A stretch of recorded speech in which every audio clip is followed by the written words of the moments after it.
तो दोस्तों हमने सतत विकास से संबंधित जो क्वेश्चंस लगाए थे वो हमने पार्ट 1 कंप्लीट कर लिया है। ये पार्ट 2 है, तो आप प्लीज़ पार्ट 1 को भी पूरा देखें और पार्ट 2 को भी कंप्लीट वीडियो देखें, जो कि आपके एग्जाम के लिए बहुत ही ज़्यादा इंपॉर्टेंट है। मिलेनियम डेवलपमेंट गोल्स के अंतर्गत कुल कितने लक्ष्य और टारगेट निर्धारित किए गए हैं? तो याद रखना, मिलेनियम डेवलपमेंट गोल्स की बात हो रही है तो इसका आंसर आएगा 8 लक्ष्य और 18 टारगेट है। MDGs के तहत 8 लक्ष्य अंतर्राष्ट्रीय विकास लक्ष्य और उन्हें प्राप्त करने के लिए 18 विशिष्ट टारगेट रखे गए थे।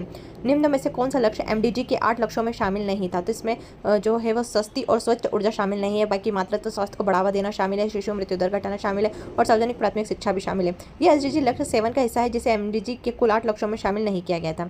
संयुक्त राष्ट्र महासभा ने transforming our world 2030 agenda for sustainable development को किस तिथि को अंगीकार किया था? तो इसका आंसर है 25 सितंबर 2015 को। 25 सितंबर 2015 को यूएनजीए की बैठक में इस ऐतिहासिक ढांचे को अपनाया गया था।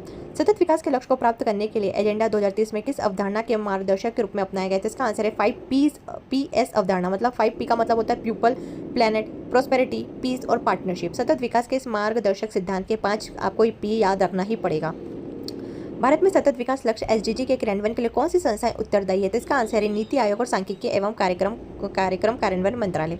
नीति आयोग योजना बनाता है और MOSPI मतलब सांख्यिकी और कार्यक्रम कार्यान्वयन मंत्रालय डेटा और निगरानी का कार्य करता है। सतत विकास लक्ष्य सूचकांक 2025 में भारत का स्थान और स्कोर क्या है? तो जो भारत का स्थान है वह तो है 160 देशों में 99 स्थान। मतलब भारत ने 67 स्कोर प्राप्त किए हैं। लेटेस्ट डेटा के अनुसार भारत 99 स्थान पर है और उसका जो स्कोर है वह 67 है। संयुक्त राष्ट्र के एसडीजी के स्थानीकरण को अपनाने वाला भारत का पहला शहर कौन सा है? तो इसका आंसर है भोपाल। मध्य प्रदेश का भोपाल नगर निगम और प्रशासन ने सबसे पहले एसडीजी लक्ष्यों को स्थानीय स्तर पर लागू करने की पहल की है। भोपाल में एजेंडा फॉर एक्शन किस उद्देश्य से लॉन्च किया गया है? तो इसका आंसर है टिकाऊ शहर परिवर्तन के लिए। ये एजेंडा शहरों को अधिक टिकाऊ और रहने योग्य बनाने की कार्य योजना है। मध्य प्रदेश सरकार द्वारा किस वर्ष तक के लिए एसडीजी एक्शन प्लान का निर्माण किया गया है? तो इसका आंसर है 2030 तक। मध्य प्रदेश सरकार ने वैश्विक समय सीमा के साथ तालमेल बिठाते हुए 2030 तक का एक्शन प्लान बनाया है। एमडीजी के अंतर्गत लक्ष्य 6 का संबंध किस बीमारियों से छुटकारा पाने से? तो इसका आंसर है HIV, एड्स, मलेरिया तथा अन्य बीमारियां। एमडीजी लक्ष्य 6 विशेष रूप से इन संक्रामक रोगों के प्रसार को रोकने और कम करने के लिए था। याद रखना, एमडीजी की बात हो रही है जो कि 2000 में लागू हुआ था।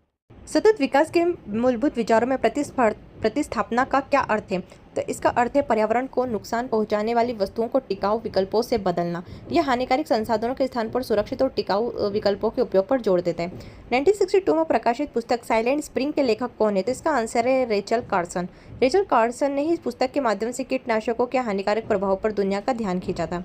किस वर्ष स्टॉकहोम सम्मेलन के माध्यम से सतत विकास को पहली बार अंतर्राष्ट्रीय मंच पर पेश किया गया था? तो इसका आंसर है 1972 में। 1972 का स्टॉकहोम सम्मेलन पर्यावरण पर पहला बड़ा वैश्विक सम्मेलन